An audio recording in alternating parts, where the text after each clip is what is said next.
What's up, everybody? So good to see you guys again for another round of our weekly Q&A. I've said it before, and I'll say it again. One of the exciting things for me is watching you guys have better and better questions every week. It's one of those things. I don't think business is ever finished. It's always growing into something. So it's really amazing just to see the progress and you guys like accomplishing things. Like the number of people who message me like an improvement in their situation is just remarkable. Um, Quick little announcement, then we'll get into the good stuff. Here is I announced in the group, but for those of you guys who haven't seen it yet, I'm working on version 2.0 of this baby right here, which is Beyond the Agency Box, my book. And I wanted to make it, after 2 years of working with so many of you guys and seeing where you get stuck, I just really wanted to make a better book. So I've kind of focused on it's more detailed than before and has some of the more cool things we've been working to, which I think is a better kind of agency. So lots of good stuff from that. How do I just drop a comment? Cole 2.0, my man, yes. So just to let you guys know, I'm actually where I'm at with that right now is I'm finishing the last two chapters today, and then there's a little bit of like other processes that have to happen, like a cover and some editing. So the hard copy will be available first, and then I get an e-publisher file made, and the Kindle version will come a few days later. That's the plan, at least. And Audible has a lot more like detailed approval process, so we'll see where they come. Trying to drop a comment and tag somebody, but can't figure out how to do that. So there we go. Write a comment. All right, so let's get into the good stuff. Anyway, ladies and gentlemen, boys and girls, children of all ages, Frankie Fihn proudly brings to you our weekly Q&A. Some good shit on here today. All right, let's see what we got first. We have our man Oral. What's your take on buying into an existing dental practice in order to get my hands on all data and to be able to sell my share later in case I was able to up this practice? Oral, firstly, you're a fucking genius, because I just love how you've gone from like, hey, how do I get any dentist at all, to building a waiting list, to how do I buy a dental practice. This is what I say when I feel like the questions are getting better each week. Here's my take on it, okay? If you have other reasons to buy the dental practice besides getting access to the like their data, so like for example, if you actually want to own a dental practice, you want a place to be your guinea pig, sometimes it can be really cool to try your own stuff. We've actually thought about buying our own law firm, because lawyers can't pay fees to non-attorneys, but they can to like other law firms. So I've talked to somebody else about doing that, so I understand the appeal of doing that. Here's the deal with all of that. If you're after all their systems and their processes and the guinea pig and there's other side benefits, then I would say buy away, my friend. Especially because with the quote unquote recession, you're probably going to get things on sale. Now, having said that, if your only goal is to get the data, you can get control of that data a lot easier than buying a dental practice. And it usually, securing access to stuff is a matter of like basically making an offer to cash flow it. That's what it really comes down to. So like if you're saying like, hey, you got all that data sitting there, I would love to turn it into cash flow for you. And then you want to sell like always like a small first date. Like, hey, let me just run a little test for you. And then if it works, you can pay me a percentage of the increase that we're able to generate. That's actually a lot easier than taking over a dental practice. So if your only goal is the data, I would just make an offer for the data. Like this is something we do all the time. I understand there may be other challenges like in America, the HIPAA, they may not be able to tell you all the details, things like that. So there may be other potential like legal obstacles, but I can tell you in a lot of niche, it's really just as simple as making an offer for the data. You might have to like kind of rework that a little bit if there are kind of some HIPAA concerns, but for the most part, anyone, anytime, if you tell them like, hey, you have a list of like people and I want to add some value to them and make you some more money and you can pay me after it works, just a percentage, like that's an offer that gets yes all the time. That's actually the direction we're moving our agency to forward. I want to do that over the next year. I've loved working with personal injuries, but I've had this kind of burning desire to work with big giant influencers and help them turn their data into cash in exactly the model you've just described. And because you're part of the mastermind, but one of the clients I'm working with right now is potentially $1 million a year deal with one client doing exactly what you described. So that's one thing I've been experimenting with. So depends, I guess, like to stop getting all wordy with your answer. If you want to get all the like side benefits, buy the practice. If you just want the data, just make an offer directly to control the data. Carlos. Frankie Fihn, here's my contribution for your weekly Q&A. Many of us here are following your steps or getting inspiration, tips, and insights to build the lifestyle agency we want. But given the borderless nature of the digital world and our mixed mobility, what advice would you give those who are foreign nationals leading a digital services firm and while settling in a country other than their own, or building a mixed location business, for example, like myself, a Mexican national citizen servicing clients in the U.S., while partnering with my son, who is a U.S. citizen, to form an LLC in Arizona as our preferred choice of biz model, to comply with whatever biz models or tax regulations are in place, or to avoid double taxation, or to do whatever needs to be done to be able to sleep well as at nights that pertains to these mundane issues as business structure and taxes. I will leave the topic of death for another Q&A. Oh, Carlos, that is a real legitimate question in the sense of, like, let me just tell you what my take is, and I'll just warn you, like, the actual part of the business I'm probably the weakest at is like legal and tax and all those things. I was actually born in Canada. A lot of people don't know this because I sound like an American, but I am Canadian born, although I've spent a lot of time in the good old US of A. And there's a form called a W-8 BEN, which means you can register your agency somewhere else if you want to, and then you just, you let them know that the work is being outsourced to a foreigner. It's pretty common. It's a little one-page document that just says you're doing it in Mexico in your case, or Canada in my case, but whatever. So that's one potential option. If it makes more sense, you can register it with your son in Arizona. I honestly don't know, but usually with those situations, like, you're basically just looking for the most tax advantageous place. So, like, for example, if in Arizona you pay, and I'm going to use easy numbers to kind of exaggerate a point, but if you pay 10% tax in Arizona and 50% tax in Mexico, then obviously you're going to probably want to register it in Arizona. As far as the double tax situation, that's better left for somebody more qualified than me. Harris, my man, looking forward to seeing you tomorrow. He says, elaborate on turning data into cash. Well, data really represents people that have a common set of buying habits, typically in our world. So, like, for example, in the dentist, if the person has a list of data, those are patients. Those are people who buy dental services, often have, like, dental benefits in the country they live. And one of the things is most businesses basically are so obsessed with the idea of getting new people that they don't realize there's a mountain of money in that data for people who go to the dentist, right? Like, if you think deeper, like, what you're really selling is they ultimately want to look good and be healthy. And so there's a lot of, like, other affiliate deals you can easily work out. You could work out massages for these people. You could work out gym memberships. And a lot of it is really just as simple as going to other local businesses. Like, say I wanted to introduce my dentistry people to a massage company, and I wanted to get a kickback every time that happens. In other words, just like being like an affiliate online, but you can make anyone your affiliate with the right offer. So one of the things I might do is, like, for example, is I might reach out to a massage therapist and say, hey, like, I got a whole list of these people who go to our dental office, and I'd love to give them just like a coupon for a free massage. Would you give me a little kickback every time somebody came in for a massage? And they probably say, yeah, of course we would, because they're paying a marketing fee to acquire people anyway, right? And so then you just say to your dentist people, like, hey, we've been thinking about you guys and how we could improve your lives, and we so appreciate you. We just want to give everybody in our clinic a free massage. The fine folks over at Massage ABC have said it's totally cool. And then you're creating these win-win-wins where you're helping the massage place get more business, your dentist is getting a kickback, and of course you're getting a kickback in the process, and you've improved the lives of the patients. So when people say data, there's a tendency to think of, like, people as numbers on a spreadsheet, but they're really just people with a common buying habit. And if you think about that, it's like, what do those people all kind of buy in common, and what is the deeper level thing that they're buying?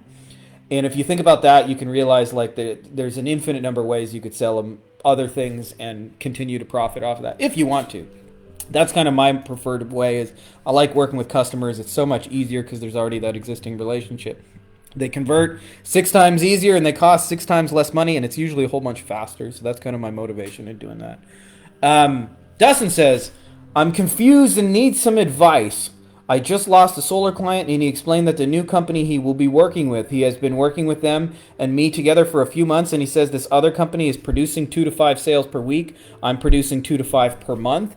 It's obvious why he wants to go with just them, but my question is, how can this other agency be producing this many results doing the same thing I'm doing? We are both running Facebook and Google ads, but they aren't even using any hook or offer to get the lead. I'm using an offer with the client and not getting near what they are. I know I'm not the best agency in the world, and there'll always be someone better, but what is confusing me is that they do exactly the same platforms as I'm doing, but they are getting some more. Please don't try to sell me on your coaching program or your training. I'm just looking for some advice or guidance, and what your thoughts might be about the situation.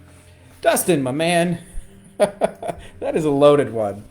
I'm going to give you my kind of deeper, honest opinion about it is that problem is actually a symptom of the fact that what you're selling is too similar to what other agencies are selling, and therefore they'll always kind of compete with you on price, and they'll always like, hey, somebody else can do a slightly better job, and it's really not in a fun place to be when you're in that situation. So what I would focus on is actually not even trying to figure out why they have better stuff. Obviously, you guys aren't doing it the same. I know you said, hey, they're doing the same thing, but they're actually just using the same media. Like, there's an infinite number of ways you could write a different ad on Facebook and target different people. So, like, just saying you do Facebook doesn't really mean you're doing the same thing. There may be some pieces there that, like, kind of, you know, are contributing to the results that you haven't necessarily picked up on. But I would just make it whole bunch simpler. Is think about how you can do something unique, and I'll tell you how I've done this in a lot of different industries. Is there's something I call the nickel and the $100 bill, which is everybody's got like leads. Like you're saying, I'm bringing them leads, but I can tell you just from doing solar, there's a spectrum, right? Like if you do solar for, you know, a shed, you're gonna get one price. If you do solar for like 1,000 square foot factory, it's going to be a very different price, right? And all things being equal, and I don't actually know if there are 1,000-foot factories putting on solar, but just giving you a point to give me an example to illustrate the point, is all things being equal, is I would focus on helping your clients land bigger deals, and then what you'll find is it really doesn't matter if that person brings 4 or 5 times the leads you do, because you're going to be bringing them bigger value deals and the stuff they want. I find this in the lawyer space. You know, we ran for a lot of years like motorcycle case stuff. And, you know, those are like often like they can be like an $80,000 case. A lawyer's happy when I spend 10 grand to get one $80,000 case. And as you guys know, that's spending $10,000 to get one person on Facebook is not usually super efficient. But because they're like high value things, they're happy with it, right? So I would focus on those big solar things and creating like a new methodology for bringing it. And then what you'll find is like all those problems will just disappear. Now, having said that, chances are they are doing something different than you, and I would check out what it is, because, you know, maybe like you can see their ad accounts and you can see what they're doing and get some, you know, ideas to kind of like tighten your stuff. Like, don't like copy them, but use it as a place to innovate, because understand like maybe their copy is just more dialed in for what the market wants. And also I would add, Steve Harsant is in our Facebook group. He's got an awesome post. He's crushing it in solar right now, and there's actually an example of one of his posts, and it's basically like what I call a dramatic demonstration before and after, so the person can see, here's my old bill, here's my new bill, I'm only paying $12. But that's what really crushes it in solar as well, and you can write some really strong ads by using that kind of proof element. Anna says, hi, quick question for the business owners who hire remote workers on Upwork. Do you let them clock hours manually, or do you have a time tracker tool in the process? Anna, I used a time tracking tool for a lot of years. There's one called Time Doctor that we use for all our virtual assistants. And what I found is you end up like having to micromanage people's time. Like you end up going like, why were you looking at this stupid website for 2 hours, right? And things like that. And I realized after like years of doing this that it, at least in my opinion, it didn't actually contribute to the end results. And as entrepreneurs, we're paid on the end results, not on like the time it takes to get there. And so over the years, I've actually done away with the time tracking software. And it's part of my expectations with employees. Like one of the first things I say to them is, I don't care which hours you work. I don't care when you do it. I just need like a reasonably fast response time. Like when I message you, like, you know, get back to me within half a day, as long as like, you know, nothing's wrong or whatever.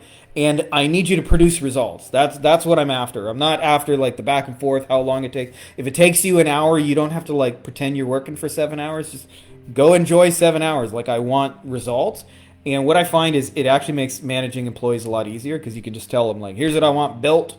Make this by Friday. and then you don't have to like manage their time at all. I found that to be a better system. Not saying it's the only way, but you know it's working for us. So give it a shot. Vincent says, how do you handle clients that take forever to do something? Example, sent a form for them to fill out a week ago, still nothing. Oh, Vincent, I feel for you. You know, I used to get this. Just to share a little bit about my background for you guys. When I built my first SEO agency, nobody will tell you this, but a lot of doctors are fucking assholes. And I'll tell you, a lot of plastic surgeons are assholes. That doesn't mean every plastic surgeon is an asshole. I met some really nice ones too. But there are a lot of, like, a high percentage of assholes in the doctor space. And we used to, like, when we would make new websites for doctors, I can count, like, probably 100 times where they would want, like, a very specific About Us page, because to them, that's me. I'm the most important thing on my website. And when doing so, they would always want, like, very specific pictures. And we would say to the doctor, okay, well, send me the pictures you want, and I'll put them on the website. And then they would never send the pictures. And then you would like message them an email like, Dr. So-and-so still waiting for your pictures so we can update the About Us page. Another reminder, Dr. So-and-so, we still haven't received those. I know you're busy, Dr. So-and-so. Can you please send us the pictures? And then like 2-3 weeks later, after not responding to any of our messages, asshole doctor will go, what the fuck is taking so long with the About Us page, right? So I feel for you when clients don't get you information in a timely fashion. Having said that, like the first thing I would say is this is why I first date clients. Like I'm really looking for a couple of things. It's when I do a small assignment, do they get me information I need? Can I actually solve their problem? Do they pay me on time? Or like they cool to deal with? Like I'm looking for those kind of things. And if they don't get me the information, unless they're like really busy and it's understandable, that's one thing. But if they're just non-responsive because they don't value what you're doing or for whatever reason, that would be a deal breaker. I would like move on from that. Having said that, I do deal a lot with busy attorneys and they really do just miss emails. Like a lot of lawyers have told me like, shit, it's Sunday night at 2 a.m. I'm still catching up on emails. So that doesn't mean they necessarily like don't care. But like if you suspect it's a situation where they just don't or just aren't getting you the information in like a reasonable time, like move the fuck on. There's plenty of clients who will. There's plenty of other good clients. So don't hang on to that situation. But otherwise, you're just going to have to remind them. I mean, it's not really that complicated. I forgot to grab the name on this one, so I apologize to whoever here. What do you use for high-ticket item online payments? Stripe, in a nutshell. And if it is a recurring thing, I pair Stripe with Zoho payments. And there's like I think they connect for free, so it's like, and I believe Zoho, I think, has something like the first 20 people is free, so you don't have to pay to use it until you have like some kind of volume accrued. So yeah, use that. I'm just catching up, Harris. Dustin, Frankie would never try to sell you. That's not true. I do believe in like ethical selling, which is if somebody comes to me and says I'm interested, and then I'm reasonably certain that I can help them, then I'll probably be more assertive than if somebody just says I don't want to be sold. I'm just happy to answer questions. So it depends. Me too offers, my man. Okay, so Harris got another one, my man. Dude, I think our call tomorrow is going to be awesome. Okay, I'm understanding how you mean. Creatively thinking about how to make and monetize new offers to the list and Me Too offers. Not really a question, but I just want to kind of elaborate on this a little bit. When it comes to acquiring clients, which is a big struggle for a lot of agency owners that probably have been in business like 5 years and less, offers are the reason why, right? Like I used to work on like sales techniques and so like I would learn the arm twisty close and the ABC technique, and there's a lot of merit for those things and they do work, but I found if you have an offer that sells itself, you don't even really need a complicated sales process. And just kind of illustrate this, one of my mentors describes it like this. Imagine you could hire like this great commission salesperson to sell Amazon gift cards for you, and you bought them for $100 and you're selling them for $100. You may be able to get the salesperson to sell some Amazon gift cards. Amazon's, got a lot of stuff, and a lot of people probably want their gift cards. But ultimately, the value of a $100 thing is $100, and so you're probably fighting an uphill kind of battle. Now, if you compare that to, like, imagine you could get Amazon gift cards for $25 and you could sell them for anywhere from like 50 to 75. And clearly there's like a built-in value and you got some kind of special deal for Amazon, and maybe there was a way for people to verify that. I could probably get my fucking grandma to sell that. Hey, do you want to buy a $100 Amazon gift card for 50 bucks? Do you shop at Amazon, right? Like, it doesn't need a super awesome sales technique. And a big reason why so many agency owners struggle with the acquisition is their shit, like, really is like offer-wise just not that exciting. It sounds too similar to everyone else. It's too big. It's too vague. Often the marketer promises sound like over-hypey, like I'm going to bring you all the leads you can ever handle. And so it's easy for clients to say no. When you have something like small and meaningful and specific, often client will say, can I get one of those? How much does it cost? So you want to make that whole thing like, just simpler by nailing the offer piece. Evan says, has anyone sold or thought about selling their agency? Just curious to see how you guys feel about it. Let me know in the comments. Evans, I'm going to probably rain on your parade a little bit. I see our man Chase. No, he's actually probably, if you really want to sell your agency, I would actually tell you to talk to Chase because he's probably the best one. Is if you're going to actually create a sellable agency and like actually have somebody buy it. What often happens, by the way, when a person sells any kind of service business, not just an agency, is they'll ask for the owner to stay on for like 2, 3, 4, even sometimes like 5 years. And then what ends up happening is you don't end up selling the agency, you just end up working at it, right? And so a big part of that is firstly having a productized offer where you sell and deliver like one solution for one type of client, and you do it over and over again with precision. And it's at that point where you would really need, where I mentioned Chase, is having like standard operating procedures and automation and things like detailed, step-by-step, so that anyone can walk in your agency and execute on the things you do to produce meaningful results for clients and all that. And only when you have that do you actually have a sellable agency. Until that point, like from a sales perspective, your agency may like produce cash flow, but it's pretty much like worth close to zero because nobody wants to buy a business where they have to keep the owner as an employee and pay them for 5 years, and that's the only contingency they're going to make. So they want like a thriving agency that runs without you. The only other reason somebody would sell an agency is if there's a strategic position. So like, for example, if somebody builds like a little 10-person lawyer agency, even though they may not have like a good process and a good system and all that, I may be interested in purchasing it just to get those lawyers as clients. So that's the other reason, is like there's a strategic reason for that acquisition. But for the most part, like, to be honest, if I look at 100 agencies, 99 of them are not sellable. And I know that's kind of harsh, but it's just the truth. So you probably don't have a sellable agency yet. But if you're interested in learning how to do that, got a little book recommendation.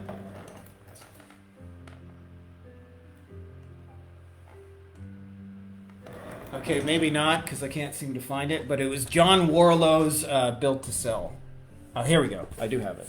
This one. This is a good book for, like, it's a theoretical story, but it illustrates the point. It's actually about an agency that's trying to sell, and it'll make the point, like, really clear for you. Chase says, an agency is digital real estate. It should be viewed as an investment. Bingo, right? Like, when investors come in, they're going to look at your business a lot more harshly than you probably do. George Roros, man. What's up, brother? Built to Sell. George, you are actually the one up. Has anyone here successfully implemented the law of reciprocity in their agency sales process? If so, what do you do? I think reciprocity is actually the basis of any good sales funnel, George. So, like, yes. A lot of it, you got to kind of, like, think about your market. And Frank Kern had some... I'll give you some examples in a second, but I want to just kind of give you the high-level overview first. He talked about a dating example, which made it really clear for me, is he calls his reciprocity as results in advance. And so, for example, for a while he was helping a guy named Neil Strauss to sell like a dating course. And so when they were creating the dating course, like funnel, if you will, the follow-up and the emails and those kind of things, is what they were creating was like, firstly, they said, well, most guys struggle with just even being able to talk to a girl at all. So they said, here's like an opener so you can go talk to a girl. And then they came out with a second email and they're like, here's what to say. And then they had a third email, here's how to get a date, and then a fourth email about like where to have the date and those kind of things, or how to text or whatever. And so they were leading towards the outcome with results in advance. And so what you want to do is, obviously you're not like usually trying to give away your entire session, but like you want to give away little bite-sized pieces that move those relationships forward. And I'll give you a real example of how we've done this strategically. So we came up with an idea in the lawyer space. Is we had a lot of lawyers that were getting a lot of their business where they would have big referral meetings and they would organize the event. And these are very informal events. Like they would just invite all the influential business owners in the area to come to the bar on like a Thursday at 7, and they would have some like, getting to know each other and those kind of things, and or go to a restaurant or something like that. And they would all get to know each other, and he would be like the hub, and everybody would pay their own way. And so we thought about like actually organizing this as an event. And so what we did is we did a little test run for a lawyer of like sending out like a bunch of invitations, inviting people, and then he would host an event, and he got a bunch of referrals from it. So we knew that what we were going to ultimately sell is like this referral event. And so what we do then strategically is we gave away like tools to help lawyers who were interested in referrals. Like one of the things I created is a little 15, it can be consumed in 15 minutes checklist that just showed them all the things they could be doing for referrals. And there were 26 things on there listed by the top attorneys. And of course, one of those was have an event. And what it does is, if you're like a lawyer trying to get more referrals, it doesn't like solve all your referral problems in like one shot, but it moves you towards your goal, and suddenly you're like you're more solution aware of how you can start getting referrals. And so that's how we would build the reciprocity. And it's a lot easier to get downloads for something like a lead magnet. Instead of saying give me your email, instead you're saying we're giving away this checklist, and we got this cool thing, and all you got to do to get it is put your name and email. Like we're giving you this cool thing that helps you to do what you already want to do. And so you want to think about like often it's just 1 to 2%. And how I frame it mentally, I'm not saying this is the only way to do it, but it's just worked for me, is I think about like if I'm going to send somebody something, like a lawyer, I want to like give them something they can use in under 10 minutes to just move the needle forward. And the reciprocity is what builds that relationship forward. So sometimes it might be a little script. Sometimes it's a referral technique. But they're always done strategically, so they lead into whatever the big thing I'm selling is. As far as like doing this in the agency space, like you'll notice I put out a lot of free trainings and things like that. I'm of the opinion that you can never have like too much value. Once you're sure you want to work with a marketplace, then I think in investing in that audience and that relationship, and I'll tell you why. Stephen Fairley is a really well-known dude in my lawyer space. Like people outside of him wouldn't know him. They own a company called the Rainmaker Retreat. And he was telling me he was giving away valuable stuff on his newsletter. And he said, I just got a call when I was talking to him in person. He said, I just got a call from somebody who's been on my newsletter for 8.5 years and finally decided to call. That's the value of reciprocity. It's hard to imagine, but like when you're nurturing leads through reciprocity, some of those, like I like to think of it like as a garden. You water all the plants in the garden, but some of those things flower in like 2-3 days. Like weeds come up real fast. Some of those things take a few months, and some of those are like fruit trees might take 10 years, right? But nonetheless, you water it every single day. And if you do that, if you approach your market from a giving perspective, what you'll find is it always translates back to sales, and they translate to the kind of sales that I personally most like, which are the ones who have already kind of know, like, and trust you, and therefore they've already gotten value from you, so they don't need like the whole convincing hoopla. I'm not saying not to do booked appointments with strangers and things like that, but I personally don't like that approach. And so it just works best for us to like build the whole thing around reciprocity is the point of that rant. Oral, question number 2 says, least crowded path application. Client of mine cleans houses when someone passes away. Keyword prices on Google Ads for house clearances are astronomical. It's a total red ocean. What we do now, we don't advertise house clearances, but funeral homes, an indirect keyword. Blue ocean so far. We're the only ones who do that. Roughly half the price for these keywords and doubled conversion rates. By the way, the other handful of ideas we tried beforehand didn't work well or not at all. I share this because it's fun to see the stuff Frankie recommends works, and it's fun to share overall. Yeah. Oral, part of that for me is like I've had a big influence from our man Dan Kennedy, who's like probably one of the oldest, most legendary marketers of really the last 100 years. And internet marketers kind of like, when we learn this stuff, we tend to think the solution to everything is a Facebook ad or a Google ad and things like that. And I've seen a lot of real life businesses blowing things up, often with just like really basic word of mouth strategies. And so what ends up happening is when you really like think about the fact that people who buy from us buy other things, and I'll give you a real life example so you can wrap your head around this, is like in my niche, when somebody gets in a car accident, they often hire an attorney, but they also like hire and buy other things at the same time, right? Like they'll, like for example, they'll get their car fixed.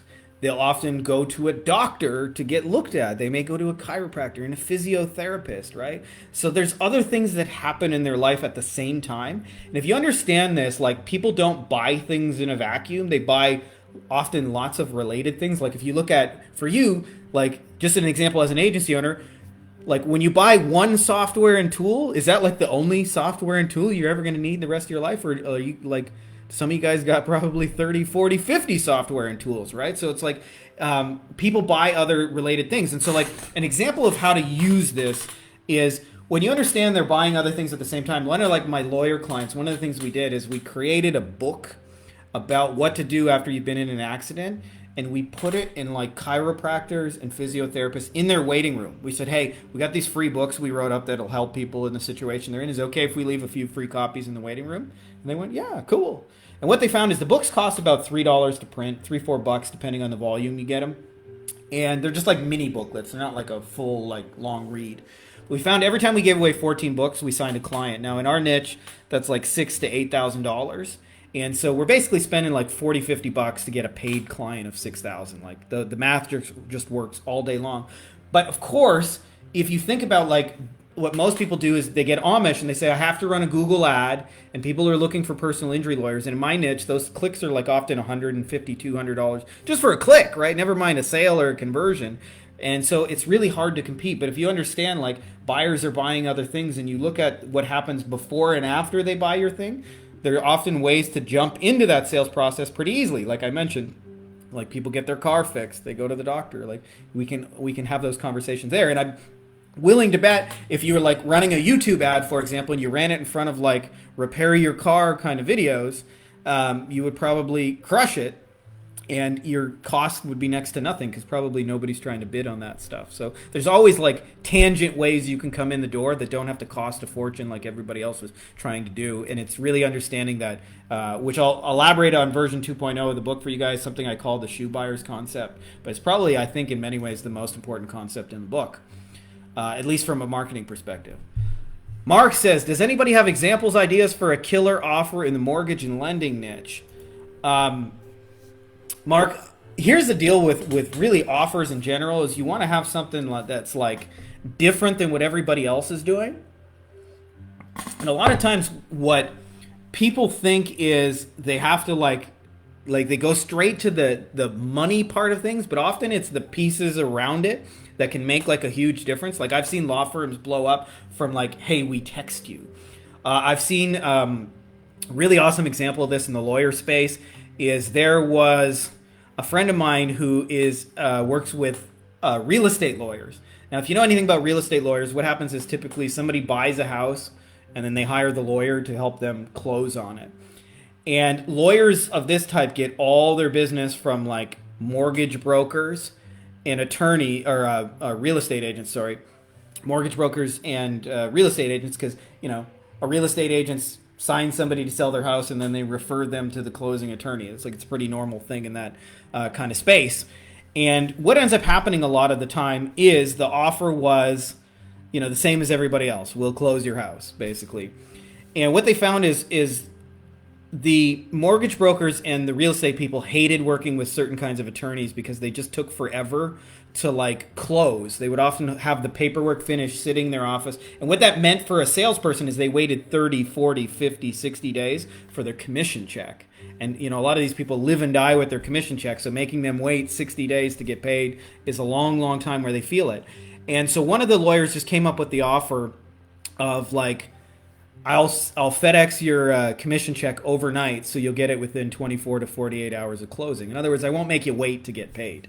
And he blew up. So often, the first two places I look for where I can innovate is like I think about how can I save somebody some time or how can I make this easier for them? Like in this case, easier being like a faster situation. What you'll find is you can do that. I've also seen in the mortgage space directly somebody who had an offer, and it's for coaching mortgage brokers, but it was really specific, and it said something like, if you're in Australia and you're a mortgage broker between 2 and 3 million, we can help you get to 10 million. And part of that is just like it's really, really specific. So I don't never necessarily have any end to consumer examples, but I would innovate on one of those two things. Like time and energy are the first two things. It's like I look at the existing processes for people, how they get mortgages and do things. I think, how can I do that faster? And then I also think about like how can I focus on the highest value stuff within the niche. If you do those two things, almost always you'll have like a really killer offer emerge out of it, because you're thinking about how do I bring somebody their most valuable thing the quickest, and like inherently those just end up being valuable offers. So I wish I had a more specific answer for you, but that's kind of the process for how you come up with one. George says, I might have to use that for one of my crime scene cleanup clients. Yeah, definitely. Yeah, there's always tangents. I think you're talking about the conversation before, from just a minute ago. But yes, there's always tangents where you can come in the door. And this is, if you understand this, you don't have to spend all that much for ad costs. Like one of the things, for example, we're doing this is there's a lot of software and tools that really only big shot attorneys use. And so I'm running a few ads on the YouTube channels for like the high level software that like a small law firm just wouldn't have. And there's really not a shit ton of traffic on those channels, so I'm not paying a lot, but like the number of qualified eyeballs looking at that is damn near 100%. And so you can like find tangents where you get really valuable stuff, because like we mentioned, they buy other things, in this case software, right? Chase says, we will help you get six-pack abs in less than 16 weeks without giving up on the food you love. Yeah, and as with all offers, as our man Chase understands, usually the biggest thing that's missing from a lot of offers, people, is just like meaningful specifics.